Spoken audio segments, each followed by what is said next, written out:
Her apartment was quiet. Too quiet. Every Christmas felt empty, like the world had moved on without her.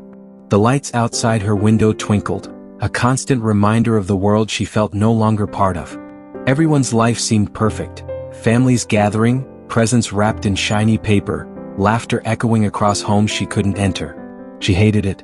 She hated the emptiness. She hated that she had allowed herself to shrink, to fade, to sit in the shadows while the world moved on. That night, she poured herself a cup of tea and sat by the window. She didn't scroll. She didn't distract herself. She whispered her fears aloud as though someone could hear. I'm lonely. I'm lost. I don't know if anyone sees me. Hours passed. No one answered. No one called. The silence could have crushed her, but strangely it didn't. Instead, she felt the stirrings of something she had forgotten. Her own voice, her own heart, her own life. By midnight, she was writing letters she would never send, releasing old regrets and naming the things she wanted to create. Peace, joy, and meaning. She decluttered her apartment, lit the candles she had neglected all year, and allowed herself to feel gratitude for the small things.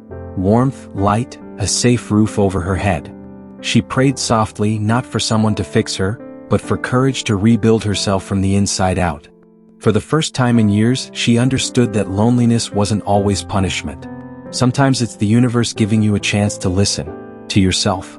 When the morning light broke through, she stepped outside. She walked slowly, noticing the crisp air, the crunch of snow beneath her boots. No presents. No parties. No noise. And yet, it was perfect. She realized then, the loudest Christmas is sometimes the one spent in quiet reflection. Learning that you are enough even if no one else tells you so.